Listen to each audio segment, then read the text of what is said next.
Thomas was a really outspoken man, and he was really shocked about my death, as were all of my family. But he was really outspoken about it. You know, he was saying, like, you know, none of it's true. You know, what, we're idiots. We're all idiots to believe all this crap, you know, that he was telling us. And, you know, he went into this real angry phase of grief, you know, that grief-stricken anger type phase. And a lot of people were listening to him. A lot of the disciples were listening to him. And he eventually fled because he thought he would be one of the people who would be chased by the Romans to actually be killed as well. So he fled. And as he was fleeing, I stopped him on the road and talked to him about what was really going on, and asked him to go back. And I told him that I'd appear to a whole group of them inside of a room if they locked the door. And I told them if they set it up how I'd like it to be set up, I'll appear to them and show him that I'm telling the truth, that it was all true. And that was the time, you know, it's recorded in the Bible about Thomas the doubter. It was my brother Thomas. And what I did is materialised a body that still had holes in my wrists that he could poke his finger through and feel that it was actually flesh, because he wasn't convinced otherwise. So so I did that, and I appeared in a room that was in a locked room, with locked doors, locked house actually, just to demonstrate to quite a few people there. There were quite a few of my friends there, just to demonstrate to them that, you know, I was still alive, you know. And it was the demonstration that I was still alive that became so real to them. And so they worked through lots and lots of grief during this period, obviously. And then on top of that, having that demonstration that I was still alive increased their faith so much. You know, just their faith before was quite small, but after that, their faith was like really large. And because of that, many of them received divine love in fairly strong abundance over the next 50 days. Which caused the events of Pentecost, where they all got together and actually felt God's love in like a room like this. It was a similar amount of people to hear this actually too, and they felt God's love enter them, and they all had different experiences as a result of that love entering them, and they were fully convinced of everything after that point. And so I didn't need to be on earth anymore after that, really. So what I did after that was by this time my child Sarah wasn't born yet, but Mary had to flee to Egypt, and Sarah was born in Egypt, and I became Sarah's guide and guardian. It's the only person I've ever been a guide or a guardian to, is my daughter. And then about the authorities found out where they were, so they fled there and they went to France on a ship. And I spent most of my time after that teaching in the spirit world, teaching as many people as I could on earth in the spirit state, and spending a lot of time with Mary and Sarah as well. But by this stage, Mary was quite grief-stricken and quite angry with me too, because she knew I'd made a choice to pass on that particular day, and she felt she wasn't ready. And so there was lots of anger that she felt towards me, and still does actually. What happened? Where's Thomas now? He's a celestial spirit. Yeah. He's actually in the at-one-ment state with his soulmate, so in the 22nd sphere. As are, like, there's nearly 20,000 souls in that state now, and the majority of them, well, a lot of them were ones from the 1st century that I knew. So my mum and dad are in that state as well.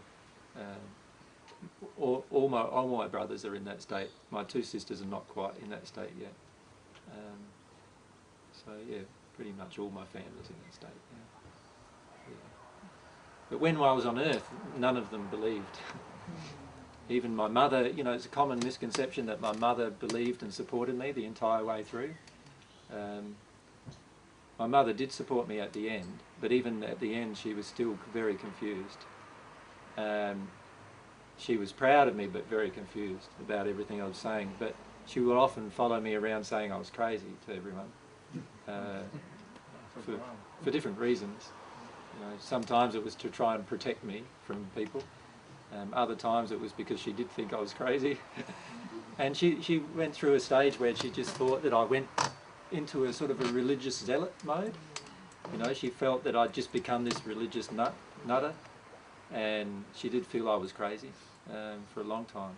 And it was only right near the end that she could start feeling some divine love flowing for her, listening to the teachings, that she didn't feel that. But she felt, my father felt cursed for having me as his son, and he just felt that I was, he felt that I was his shame. So I've had quite a few emotions to deal with about that this time round. But after I passed, he realised that actually what I was speaking was the truth, and after I'd reappeared. So then his shame turned into his own self-torture, really, right? And so my father went into this place of feeling really upset with himself for not realising the truth earlier, and because of his guilt, he left the family home, and he just travelled and travelled talking about the truth. But a lot of it was driven by his own strong feelings of guilt. Did he pass into the first sphere? My father, no, he passed in the second sphere. Yeah. My mother passed into the third sphere. My soulmate passed into the third sphere, but still had first sphere emotions. All of them had first sphere emotions to deal with, but their soul condition was in a different place each time. So my soulmate passed into she could have gone to the third sphere, but she had some first sphere emotions to deal with. She was tortured to death, so had a lot of emotions to deal with about her torture. And she had a lot of feelings towards me as well, of rage with me, rage. Like, we had a period of time in our lives, a year and a half, we spent that we were actually together and happy. And you know, like, she felt that wasn't long enough. That's understandable. It isn't long enough. No, I feel it wasn't long enough either. So now you want to kick back in the woods. Yeah, well, that's one of the emotions I have is like, one of my resistances is that, like, do I want to do that all again, you know, like, and I just sometimes want to just kick back in a nice little tropical paradise and just spend all the time with my girl and what we create together. But, you know, I know that's not why I've come, but it's a feeling that's quite strong in me, you know, and it's driven by some of this guilt that I still have about choosing to pass and watching my soulmate just die inside, you know. You said your mother in the first century experienced a bit of divine love. Was it at the end of your life or at the end of her life? At the end of my life, she started experiencing some divine love, particularly after I passed, because when somebody passes, if you have huge grief, you're actually clearing away a lot of causal emotion. And as you're clearing away this causal emotion, if you're longing to God for love, you'll receive a lot of love as well. So, you know, that happened to her, and then but it took many years before she had some peace with it all.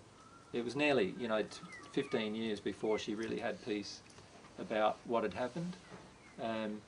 The Apostle John, who's known as the Apostle John now, he looked after her. She stayed with him. What happened to a lot of my friends is that they just, like, my soulmate lost all of her friends in that one instant as well. When she left, she had to abandon all of her friends to leave to save herself, and so she lost all of her friends. So if you can imagine, like, losing your partner who you had this really loving, like, intense relationship with, that well, the truth is that there's probably not been anyone on earth yet who's had the relationship that we had together. And then I passed, and then within a few weeks she had to leave all of her friends, all of her family, to go to a place that she'd never been to before, And then within a few weeks after that, she gave birth to a child that she wanted me to be present with, which I was present at actually, but you know, of course, she couldn't feel me being present at this point, and by this point, she was quite upset with me in her grief, and so I couldn't easily appear to her without her just being angry with me anyway. So, you know, and then she had to move again after that as well. So it was pretty distressing for them, and it was very distressing for our unborn child, Sarah. And even Sarah, a lot of Sarah's emotions now that she's working through right now are related to those events. Yeah.